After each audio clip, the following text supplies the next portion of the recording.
Assalamualaikum warahmatullahi wabarakatuh. Perkenalkan, nama saya adalah Jenny Primanita Diningrum. Saya selaku dosen untuk mengisi mata kuliah Fisika Dasar.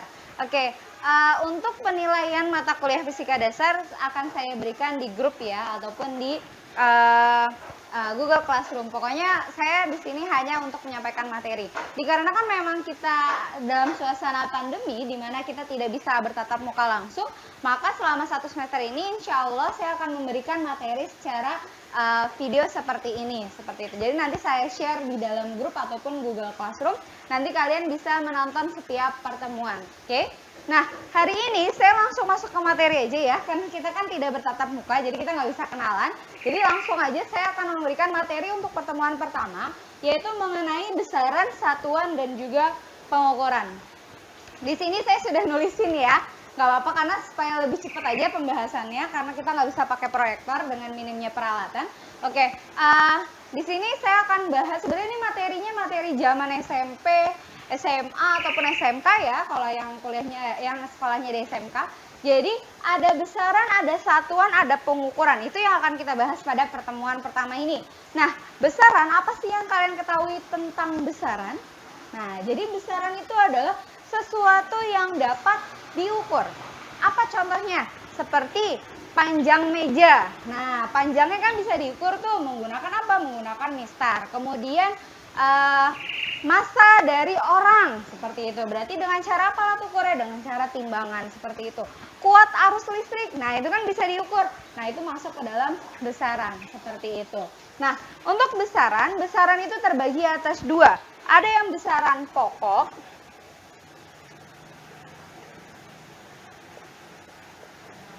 dan ada besaran turunan. Nah, untuk besaran pokok itu dia hanya ada 7. Dan ini yang sudah saya tuliskan. Jadi besaran pokok itu jumlahnya cuma ada 7. Lalu kalau besaran turunan banyak nggak? Banyak banget. Di luar besaran pokok, semua besaran yang ada di mata pelajaran fisika, mata kuliah fisika, itu masuk ke dalam besaran turunan, kecuali yang 7 ini. Seperti itu. Nah, untuk besaran pokok, kenapa dia itu 7 doang? Jadi besaran pokok itu seperti besaran dasar. Jadi kayak massa ya massa aja, panjang ya panjang aja, seperti itu. Ada 7, massa, panjang, waktu, suhu, kuat arus listrik, jumlah zat, dan juga intensitas cahaya.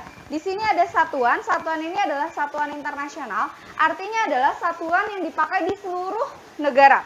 Contoh deh, kayak massa. Di Indonesia itu banyak pakai gram, kadang kilogram juga. Tapi kalau di luar negeri mungkin bisa pakai pound gitu kan ya. Dia bisa pakai yang lain sebagainya, LBS gitu kan ya.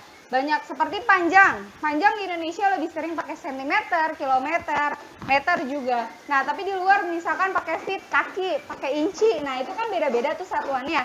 Nah, makanya dalam fisika itu diberikan yang namanya satuan internasional. Jadi kalau satuan internasional, kita ngomongin panjang, maka satuannya cuma satu, yaitu adalah meter. Seperti itu. Mau di negara manapun satuannya sama, seperti itu. Oke, nah kemudian di sini ada yang namanya dimensi. Nah, dimensi ini fungsinya hanya untuk simbol saja. Jadi seperti yang kita kenal kayak gaya. Gaya satuannya apa sih? Gaya satuannya adalah Newton, makanya dia disebutnya dengan hukum Newton. Itu benar, tapi kalau dalam satuan internasional itu nggak dikenal Newton. Tapi dikenalnya dalam bentuk dimensi ini. Nanti jadi dijabarkan ke dalam besaran-besaran pokok yang ada di sini. Seperti itu. Oke, nah terus besaran turunan contohnya tuh apa sih? Apa sih besaran turunan? Jadi besaran turunan itu adalah besaran yang diturunkan, makanya namanya turunan. Diturunkan dari beberapa besaran pokok. Contohnya, misal saya punya, ada yang disebut dengan kecepatan. Ini ya, ini masuk besaran turunan. Kemudian ada juga yang namanya percepatan.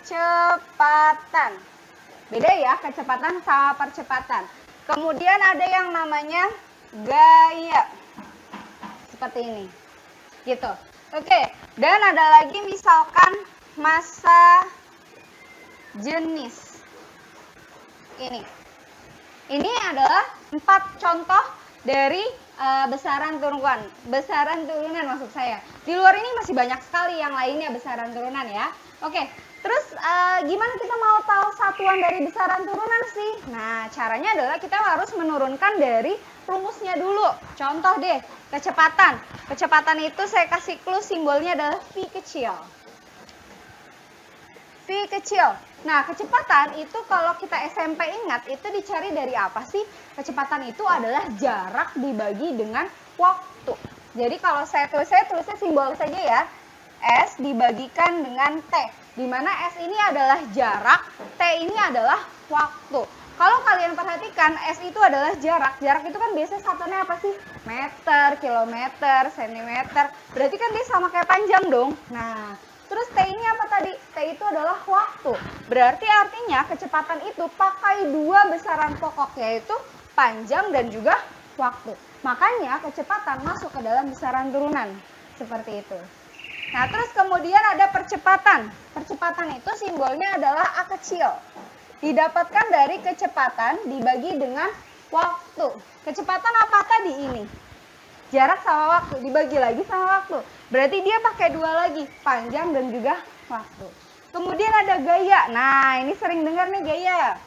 Gaya itu adalah F dari M dikali A. Massa dikali percepatan. Massa besaran pokok ini. A, percepatan tadi udah kita dapat, yaitu dari panjang sama waktu. Berarti dia pakai 3, massa, panjang, sama waktu. Terakhir ada massa jenis. Massa jenis itu simbolnya adalah Rho, seperti ini. Atau biasanya banyak yang bilang P miring lah ya, sama aja ya. Nah, massa jenis itu diambil dari massa dibagi volume. Masuknya ke dalam besaran pokok. Volume. Volume besaran pokok bukan. Volume itu besaran turunan. Kenapa? Karena volume itu, gampangnya deh, volume kubus. Kalau kita mencari volume kubus apa? Sisi kali sisi kali sisi. Sisinya 3 kali. Atau kita bisa tulis S pangkat 3, betul? Nah, sisi itu sama kayak apa? Sisi itu sama kayak panjang. Nah, berarti ini pakai 2 kan? Massa sama panjang. Seperti itu. Makanya keempat besaran ini masuk ke dalam besaran turunan. Nah, sekarang coba dari 4 ini kita cari ya, bagaimana kalau kita mau nyari satuannya, bagaimana kalau kita mau nyari dimensinya dari masing-masing besaran turunan ini. Oke, dari yang kecepatan dulu ya. Yang kecepatan, tadi rumusnya adalah V sama dengan S per T. S ini adalah jarak. Jarak itu sama seperti apa? Panjang. Panjang satuannya apa? Meter. Maka kita bisa tuliskan satuannya menjadi meter per T. T adalah waktu. Waktu satuannya second, berarti M per S. Seperti ini. Nah, tapi kalau dalam penulisan lebih enak kalau S-nya itu ditaruh di atas, jadi tidak ada pecahan. Nah, caranya gimana? Ingat waktu pelajaran matematika waktu SMA. Kalau lupa nggak apa-apa, saya ingetin. Jadi, S pangkat 2 misalkan kayak gini. Nah, si S pangkat 2 ini bisa naik ke atas. Caranya adalah pangkatnya berubah jadi negatif. Jadi yang tadinya positif 2, maka naik ke atas menjadi negatif 2 seperti ini. Gitu. Nah, terus kalau yang ini nggak ada pangkatnya gimana? Berarti pangkatnya adalah 1. Maka kalau naik ke atas menjadi MS-1 seperti ini. Gitu. Itu untuk satuan dari kecepatan. Lalu kalau kita ingin mencari dimensinya bagaimana? Maka tinggal kita konversi aja. M itu meter, meter itu dimensinya L besar, maka kita ganti di sini, kasih kurung siku L besar, second, second dimensinya adalah T besar pangkat min 1, karena di sini S-nya pangkat min 1. Sudah selesai, itu adalah dimensi untuk kecepatan, gitu ya. Selanjutnya, untuk percepatan gimana? Sama. Percepatan adalah kecepatan dibagi waktu. Kecepatan kita sudah dapat satuannya tadi ini. Maka masukkan MS-1 dibagi waktu. Waktu satuannya second. Nih.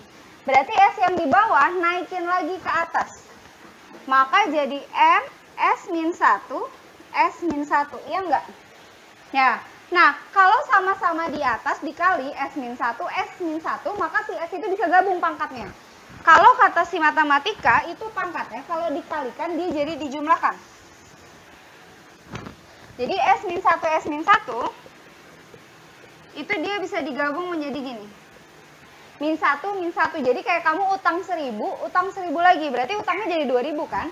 Maka di sini S-nya jadi min 2. M S minus 2 seperti ini. Gitu. Setelah sudah, baru kita pindah ke dimensi. Maka dimensi dari M adalah L, dimensi dari S adalah T minus 2. Seperti ini. Begitu. Oke?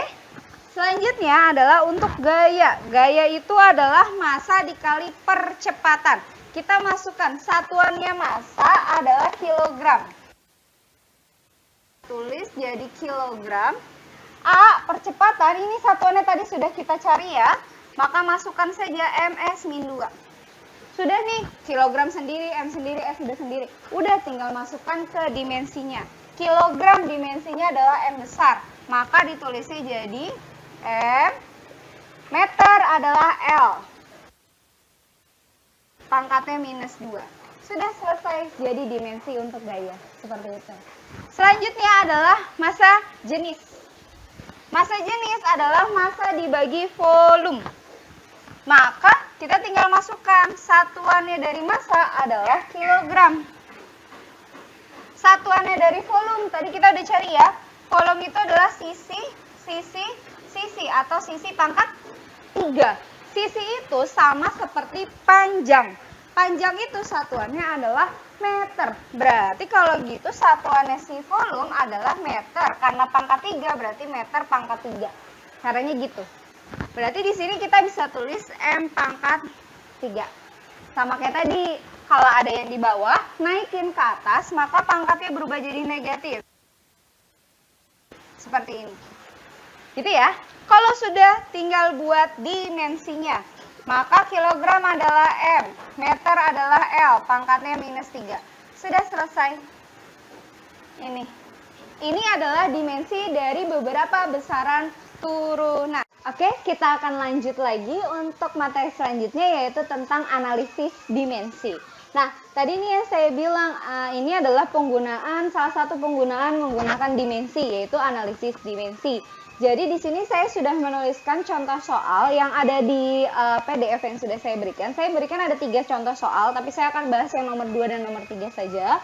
Oke, untuk yang nomor 2 di sini, diketahui persamaan gas ideal itu memenuhi persamaan di mana PV per T sama dengan adalah C. Nah, kita disuruh menentukan dimensi dari C tersebut, seperti itu. Nah, di sini nggak saya kasih keterangan ya, P itu, V itu, T itu apa ya. Tapi sebenarnya sudah ada harusnya. Oke, jadi C di sini, P di sini adalah tekanan. Oke, saya tuliskan dulu deh satu-satu. Yang pertama, P di sini adalah tekanan. Tadi kita tekanan kebetulan belum dapat ya dimensinya ya, maka kita harus cari dulu di sini. Nah, tekanan itu bisa dicari dari gaya perluas permukaan. F per A, ini adalah rumusnya. Oke, nah untuk F atau gaya itu bisa kita cek lagi di yang sebelumnya, di mana dia itu, saya langsung ke dimensi aja ya. Dimensinya dari F itu adalah M, L, T minus 2. Kalian bisa cek yang sebelumnya. Dibagi, A di sini adalah luas. Luas itu sama seperti volume. Volume itu kan sisi kali sisi kali sisi 3 kali. Tapi kalau luas hanya 2 kali, sisi dikalikan sisi. Maka kalau volume adalah dimensinya L pangkat 3, maka kalau luas berarti L-nya pangkat 2. Gitu ya. Maka di sini L-nya pangkat 2. Nah, di sini yang atas ada L1, di sini ada L2. Maka kalau kita menggunakan konsep eksponensial begini, maka dia pangkatnya bisa dikurangin. 1 dikurangin 2. Jadi kalau dia dibagi, itu pangkatnya tinggal dikurangin. Gitu ya. Maka 1 dikurang 2 itu adalah min 1. Ini. Maka ini dimensinya menjadi M, L min 1, T minus 2. Ini adalah dimensi untuk tekanan. Oke. Selanjutnya yang V di sini apa? V di sini adalah volume. Tadi kita sudah dapat dimensinya, yaitu adalah L pangkat 3. Nah, yang T di sini adalah suhu. Suhu itu kalau kita lihat, tadi kan suhu satuannya Kelvin. Nah, si dimensinya itu yang tadi lingkaran, terus tengahnya ada garis, atau kita sebutnya adalah theta. Jadi gini aja. Gitu ya. Oke, kalau kita sudah tahu dimensinya masing-masing, maka tinggal kita masukkan saja ke rumusnya. C sama dengan P kali V per T. Maka tinggal masukkan perbesaran. P itu tekanan, tekanan itu ini. Maka kita tuliskan M L-1 T-2 dikalikan P volume L pangkat 3, maka di sini L pangkat 3 dibagi itu adalah theta. Kalau nggak ada pangkatnya, berarti si theta itu pangkatnya 1. Maka tetanya tinggal naikkan ke atas. Di sini ada L lagi ya. Kalau dia sama-sama di atas, maka pangkatnya itu dijumlahkan. Jadi L pangkat min 1, L pangkat 3, karena dia dikali, maka pangkat dijumlah. Min 1 ditambah 3. Min 1 tambah 3 adalah 2. Maka L-nya jadi pangkat 2. T-nya tetap min 2. Tetanya pangkat 1 naik ke atas, maka dia jadi min 1. Sudah selesai. Ini adalah dimensi dari si C, di mana C ini adalah konstanta. Seperti itu. Oke, selanjutnya saya akan bahas untuk soal yang nomor 3. Jadi nomor 3 tadi saya hapus ya, jadi saya buat satu papan tulis karena sepertinya kurang cukup. Jadi di sini ada gaya pada gerak melingkar horizontal pada batu itu bergantung pada. Jadi gini, ini tuh kasusnya misalkan gampangnya deh. Saya punya yoyo gitu kan ya, yoyo. Cuman kalau kita mainin yoyo kan begini ya. Nah, sekarang yoyonya saya putar. Ketika yoyo saya putar, pastikan nanti bentuk lintasannya seperti ini. Ini yoyo, kemudian dia berputar begini. Bentuknya lintasannya adalah lingkaran, seperti ini ya. Nah, gaya yang membuat lintasannya berbentuk lingkaran adalah disebut dengan gaya sentripetal. Nah, si gaya sentripetal itu atau gaya pada gerak melingkar itu bergantung pada 3 hal, yaitu adalah massa. Berarti di sini dalam kasus hal ini adalah massa yoyonya. Kemudian adalah kecepatan putar pada saat kita muter berapa kecepatannya. Kemudian yang terakhir adalah jari-jari lingkaran. Jari-jari lingkaran tuh kalau kita lihat ini, jarak dari sini ke sini. Atau kalau si yoyo berarti panjang tali yoyonya ya, itu adalah jari-jari lingkaran. Nah, kita disuruh menentukan persamaan gaya tersebut yang benarnya seperti apa. Jadi kalau misalkan kita buat kan ada M, ada V, ada R. Nah, kita suruh menentukan bagaimana rumusnya. Apakah rumusnya begini? Ini pangkat 3 atau MC kuadrat per yang 2 ini yang 1. Nah, itu yang kita nggak tahu. Kita disuruh mencari mana rumus yang benarnya. Nah, itu adalah salah satu fungsi dari si analisis dimensi gitu. Oke, caranya gimana? Jadi caranya adalah kita harus hati-hati baca kata-katanya ya. Khusus untuk analisis dimensi yang soal cerita seperti ini, kalian harus hati-hati baca soal ceritanya.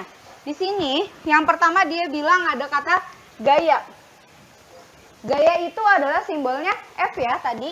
Maka F, dia bilang bergantung pada. Kalau ada kata bergantung pada, kalian langsung.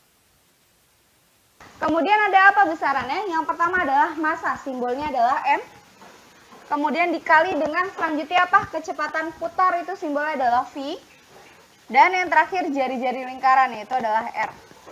Jadi ada 3, M, V, dan R. Karena kita nggak tahu nanti bentuk pangkatnya seperti apa, maka kalian boleh pangkatkan X, Y, Z seperti ini. Begitu caranya. Oke, kalau sudah sampai sini, langkah selanjutnya adalah kita tinggal lihat dimensi yang tadi sudah kita cari. Nah, tadi kita udah nyari kan dimensinya gaya. Nah, kalian bisa cek lagi di yang sebelumnya. Jadi gaya itu dimensinya adalah M, L, T, min 2. Ini saya langsung masuk ke dimensi aja ya, biar cepat. Nah, M di sini apa? Nah, kalian harus cek lagi. M adalah massa. Massa itu dimensinya apa? Massa kan satunya kilogram. Dimensi maka di sini digantikan dengan M besar. Karena pangkat X, berarti M-nya juga dipangkatin X. Gitu ya. Kemudian V. V di sini adalah kecepatan putar. Nah, yang kalian ambil hanya kata depannya. Kecepatan. Berarti kecepatan putar itu satuannya sama dengan kecepatan yang tadi kita sudah cari. Yaitu dimensinya adalah, kalian bisa cek ya, LT-1.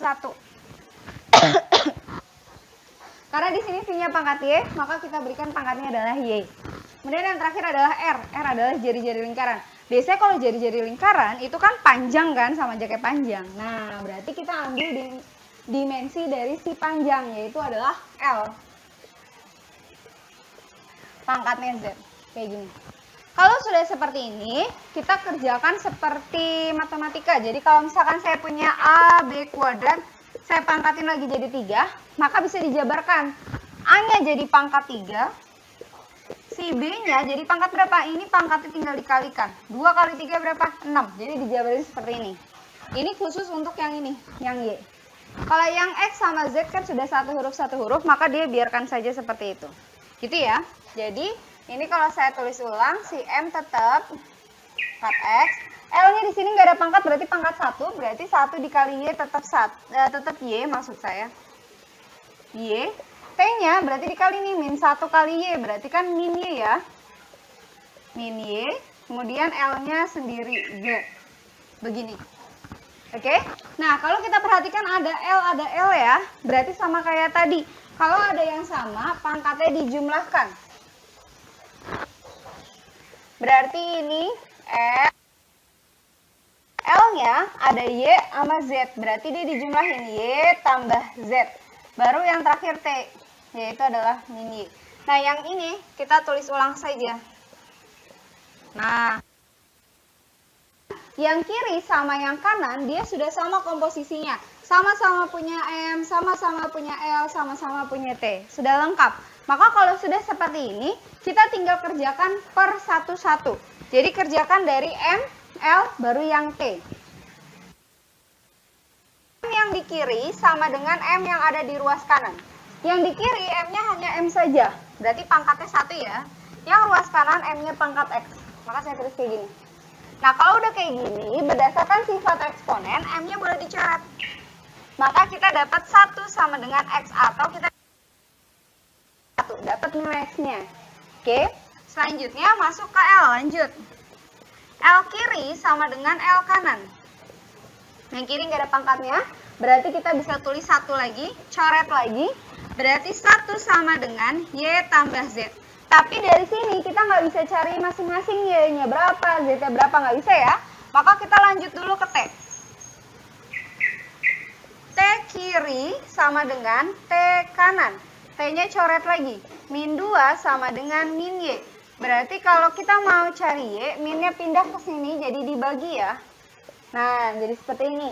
Maka kita dapat nilai Y-nya sama dengan 2. Setelah dapat nilai Y-nya, balikin lagi ke yang tadi. Y-nya kita ganti dengan 2.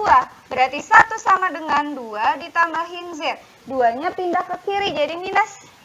1 min 2 sama dengan Z. Maka Z-nya sama dengan min 1. Sudah dapat. X dapat, Y dapat, Z-nya sudah dapat. Maka tinggal kembalikan ke persamaan awal. Samaan awal siapa nih? Nah, ke situ ya. Jadi kita masukkan F sama dengan M pangkat X, V pangkat Y, R pangkat Z. Masukkan X-nya 1, Y-nya 2, Z-nya min 1, seperti ini.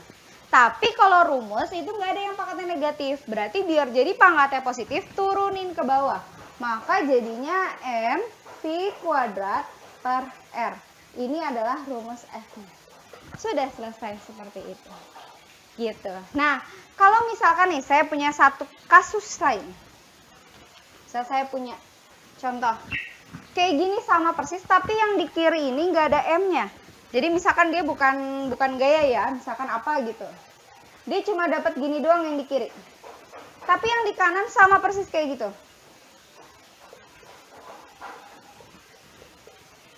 Kayak gini. Nah, apa yang harus kita lakukan? Maka yang di sebelah kiri kita tambahkan M-nya. Ini tulisannya kegedean bentar. Maka yang di kiri kita tambahkan M-nya, tapi dia pangkatnya 0. Karena si M-nya nggak ada. Tapi bisa kita tuliskan, cuma pangkatnya dibuat menjadi 0. Jadi M pangkat 0. Terus cara ngerjainnya sama persis kayak gitu. Jadi M-nya dulu, M kiri sama dengan M kanan. Seperti itu. Kalau kita coret, berarti 0 sama dengan X. Berarti X sama dengan 0 dong. Iya, nggak apa-apa. Seperti itu. Terus baru lanjutin ke yang L sama yang T. Sama kayak yang ini. Begitu. Begitu juga kalau misalkan nggak punya L atau nggak punya T. Jadi tetap kalian tuliskan saja, cuma pangkatnya jadi 0. Seperti itu ya. Oke, kita lanjutkan untuk angka penting. Nah, sebab berikutnya itu tentang angka penting. Angka penting itu apa sih? Jadi angka penting itu ada berapa sih jumlah angka yang kita anggap dia sebagai angka yang penting. Seperti itu. Nah, angka penting itu dia punya beberapa syarat. Sebuah angka bisa dikatakan sebagai angka yang penting. Ada 4 syarat, kalian bisa cek di PDF yang sudah saya berikan. Saya langsung ke contoh soalnya saja. Yang pertama, syaratnya mengatakan bahwa semua angka yang bukan 0 termasuk adalah angka penting. Saya sudah berikan contoh ada 2. Yang pertama adalah 25,79. Itu semuanya angka bukan 0. Maka tinggal kita hitung saja ada berapa angka. 1, 2, 3, 4. Maka totalnya dia ada 4 angka penting. Biasanya bisa disingkat dengan AP. Jadi angka penting itu kalian jumlahin ada berapa sih jumlah angkanya, seperti itu. Kemudian 398 itu bukan angka 0 semua, maka ada 3 angka penting. Gitu. Nah, yang kedua syaratnya adalah jika angka 0 berada di antara angka yang bukan 0, maka angka 0 itu disebut sebagai angka penting. Contoh misalkan 2002.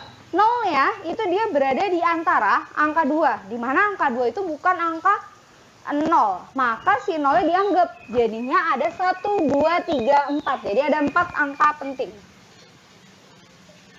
Kemudian selanjutnya ini 0-nya juga dianggap, maka 1, 2, 3, 4, 5, 6. Ada 6 angka penting. Nah, syarat yang ketiga adalah kalau 0-nya berada di belakang angka yang bukan 0, maka si angka 0-nya itu dianggap sebagai angka penting. Jadi kalau ada 200, maka dianggapnya jadi ada 3 angka. 1, 2, 3 angka. Ini 3 angka penting. Kalau 1400 berarti jadi ada 4 angka penting. Nah, syarat yang terakhir adalah dia menyatakan bahwa kalau angka 0 ada di depan angka yang bukan 0, maka dia bukan angka penting. Contoh ini, 0,00021. Maka 0 yang ada di depan ini nggak dianggap. Jadi yang akan kita hitung hanya angka 2 dan 1. Berarti total ada 2 angka penting. Nah, sekarang contoh yang berikutnya adalah penggabungan dari yang sebelumnya. Yang ini jelas bukan. Nggak kita hitung kan? Tapi yang ini, 0-nya itu ada di antara kan? Maka dia dihitung. Yang ini, dia juga dihitung. Jadi ada 4 angka penting. Seperti itu. Oke, selanjutnya adalah kita masuk ke operasi angka penting. Jadi, angka penting itu sama seperti angka pada umumnya. Jadi, bisa dijumlah, bisa dikurang, bisa dikali, dan juga bisa dibagi. Seperti itu. Jadi, sama seperti angka yang lainnya ya. Oke, untuk angka penting, dia itu konsepnya ada 2. Jadi, untuk yang penjumlahan dan pengurangan itu konsepnya sama. Kemudian, untuk perkalian dan pembagian itu juga konsepnya sama. Oke, di sini saya mau berikan contoh untuk pengurangan dan penjumlahan, tapi saya ambil penjumlahan saja. Di sini saya ambil 12,45 ditambah 2,014. Ini sebenarnya untuk cara pengerjaannya sama seperti kita jumlahin seperti pada umumnya, seperti itu. Jadi misalkan saya punya 12,45, kemudian saya jumlahkan 2-nya di bawah ya, karena desimalnya harus sejajar. Kemudian kita jumlahkan seperti biasa menjadi 4, 6, 4, 4, 1. Seperti itu ya. Nah, selanjutnya di sini nih konsep angka pentingnya. Jadi gini, untuk angka penting menjumlahkan ataupun pengurangan, dia mengatakan bahwa ada angka yang ditaksir. Jadi ditaksirnya kayak cewek gitu kan ya. Tapi di sini bukan naksir cewek. Tapi naksir di sini artinya adalah meragukan. Meragukan bahwa angka tersebut masuk ke dalam angka penting atau tidak. Seperti itu. Nah, biasanya angka yang ditaksir itu adalah angka yang berada paling belakang. Jadi contohnya kayak 12,45. Yang ada di paling belakang siapa angkanya? Yaitu adalah 5. Berarti 5 menjadi angka yang ditaksir. Jadi caranya adalah tinggal digarisbawahi saja. Nih, seperti itu. Kemudian 2,014. Angka terakhirnya berapa? 4. Berarti 4 menjadi angka yang ditaksir. Garis bawahi seperti itu. Nah, caranya adalah dia dianalisis per kolom. Kolomnya dari yang paling terakhir dulu. Jadi dari yang kolom terakhir di sini, ini ada angka yang ditaksir yaitu si 4. maka jawabannya pada kolom terakhir menjadi angka yang ditaksir, maka dia juga kena yang digaris bawahi. Jadi garis bawahnya tuh cuma turun aja gitu. Kemudian kolom berikutnya yang di depannya, ini ada 5 digaris bawahi, ditaksir. Tapi 1 enggak. Walaupun 1 enggak, tapi 5 ditaksir, maka jawabannya si 6 menjadi angka yang ditaksir juga. Seperti itu. Gitu ya. Nah, kemudian syaratnya lagi adalah untuk penjumlahan dan pengurangan hanya boleh 1 angka yang ditaksir. Hanya boleh 1 angka yang ditaksir, yaitu adalah angka yang paling depan. Berarti ada 6 dan 4, berarti yang diambil hanya sampai 6 saja. Seperti ini. Berarti cuma sampai 14,46. Begitu. Nah, terus karena si 6 setelah 6 itu adalah 4 itu kan angka di bawah 5 ya, maka dia nggak masuk ke dalam konsep pembulatan. Maka hasilnya hanya cukup 14,46. Sampai sini saja. Seperti itu.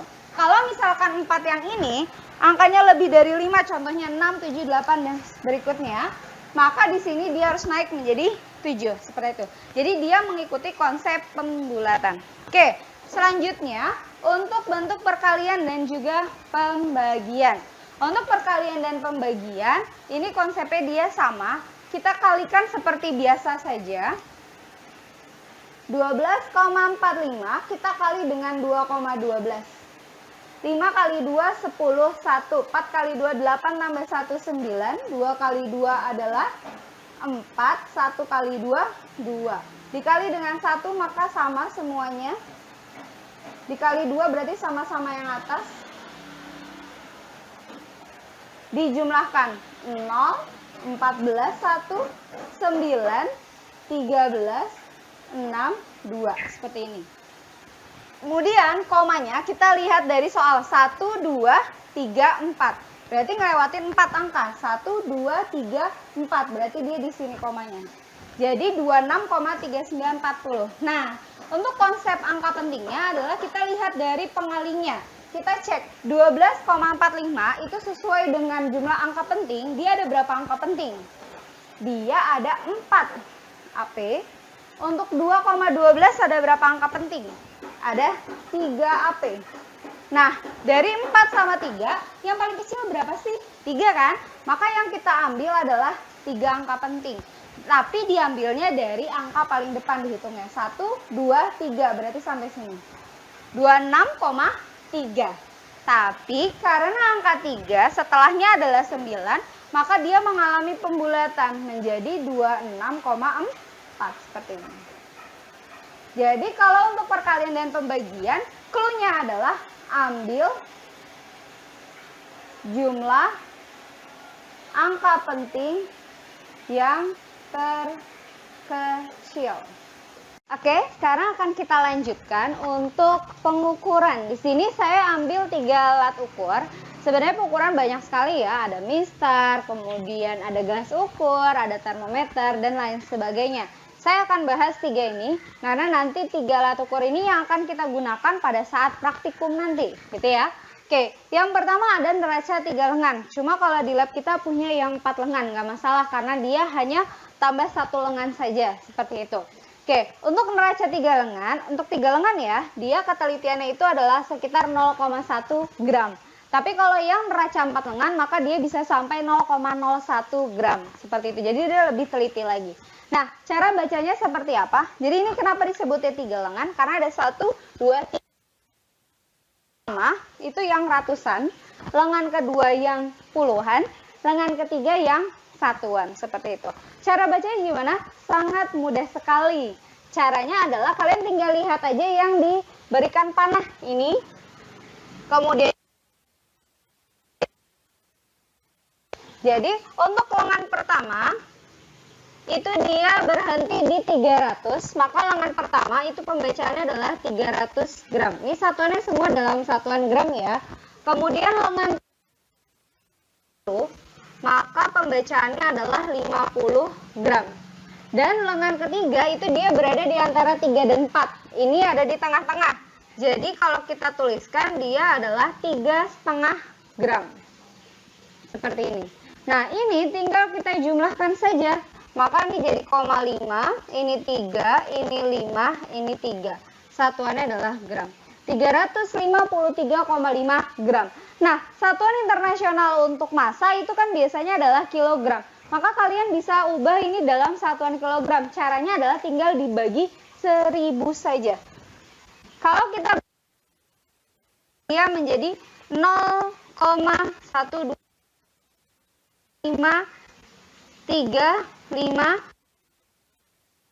Ini adalah hasil pengukuran menggunakan neraca 3 lengan. Seperti itu ya. Oke, selanjutnya adalah menggunakan jangka sorong. Nah, ini kalau kalian perhatikan gambarnya, kalian bisa cek di Google atau mungkin misalkan bisa cek di PDF yang saya berikan. Jadi jangka sorong itu saya nggak bawa sih alatnya ya. Jadi jangka sorong itu punya 3 fungsi. Yang pertama, dia bisa mengukur diameter luar. Jadi kalau saya berikan contoh paling gampang adalah pada spidol. Jadi kalau diameter luar, dia nyapitnya begini. Jadi kalau anak SMK yang sudah sering menggunakan jangka sorong pasti sudah tahu ya. Jadi ini untuk mengukur diameter luar. Kemudian untuk mengukur diameter dalam, dia pakai capitan yang atas, rahang atas, itu dia di sini naruhnya. Nah, satu lagi ini fungsi yang jarang diketahui, yaitu untuk mengukur kedalaman. Jadi dia pakai yang bawahnya ekornya, tinggal dimasukkan ke sini. Seperti itu. Jadi dia punya 3 fungsi. Nah, ketelitiannya adalah 0,1 mm. Ini saya sudah berikan gambarnya, tapi maaf kalau terlalu kecil, kalian bisa cek di PDF ya.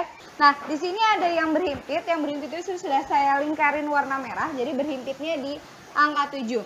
Nah, untuk jangka sorong, dia punya 2 skala. Ada yang disebut dengan skala utama, dan ada yang disebut dengan skala Nonius. Nah, skala utama itu yang bagian atas, dia mirip seperti mistar, jadi cara baca seperti mistar. Nah, dia satuannya adalah sentimeter. Kemudian skala Noniusnya adalah yang bagian bawah. Nah, dia skalanya berbeda karena dia satuannya adalah milimeter. Jadi yang harus hati-hati ketika kita menggunakan jangka sorong adalah satuan antara skala utama dan juga skala Nonius itu dia berbeda satuannya. Jadi nanti harus kita samakan menuju ke sentimeter sama seperti skala utama. Oke, sekarang kita hitung ya bagaimana caranya. Yang pertama dari skala utama, cara baca skala utama sama seperti kita membaca mistar. Jadi yang kalian lihat adalah skala sebelum garis 0 yang bawah. Ini 0 yang bawah yang ini. Ini kan kalau 3, ini 4, berarti garis yang di sini 3,1, 3,2, dan seterusnya. Nah, yang kita ambil adalah yang 3,1. Kenapa? Karena angka 0 yang di bawah itu setelah dari 3,1. Jadi yang kita ambil adalah si 3,1 ini. Jadi skala utamanya itu adalah 3,1 satuannya sentimeter. Gitu ya. Oke, selanjutnya untuk skala Nonius berarti yang di bawah. Nah, untuk yang di bawah kita lihat yang berhimpit. Biasanya memang kalau dia berhimpitnya agak banyak itu biasanya dilingkarin di soalnya. Tapi kalau yang berhimpit hanya ada 1, maka kita ambil yang berhimpit saja. Ini yang berhimpit itu di angka 7. Jadi caranya adalah 7 dikalikan dengan ketelitian jangka sorong. Nah, ketelitian jangka sorong itu adalah 0,1 mm, maka tinggal kita kalikan saja. Maka menjadi 0,7 mm. Tapi karena satuannya masih milimeter, maka kita ubah ke dalam satuan sentimeter, berarti kita bagi 10 ya. Maka kita bagi 10, dapat 0,07 cm. Maka baru setelah ini kita jumlahkan menjadi 3,1 ditambah 0,07. Jumlahkan seperti biasa saja ya, yaitu 7, 1, 3. Ini satuannya sentimeter. Selesai sampai di sini. Itu untuk pengukuran menggunakan jangka sorong. Nah, selanjutnya yaitu menggunakan mikrometer skrup. Untuk menggunakan mikrometer skrup ini merupakan salah satu alat ukur yang paling teliti. Kenapa? Karena ketelitiannya adalah mencapai 0,01 mm. Seperti itu. Biasanya dia digunakan untuk mengukur ketebalan. Jadi yang tipis-tipis itu menggunakan mikrometer skrup. Oke, di sini juga sama. Mikrometer skrup dia punya 2 skala, skala utama dan juga skala Nonius. Skala utamanya adalah yang ini. Ini adalah skala utama. Satuannya adalah milimeter. Nah, ini yang kita putar-putar itu adalah skala Nonius. Ini satuannya juga sama. mm. Jadi enaknya menggunakan micrometer scope, dia satuannya sudah sama baik skala utama ataupun non-use.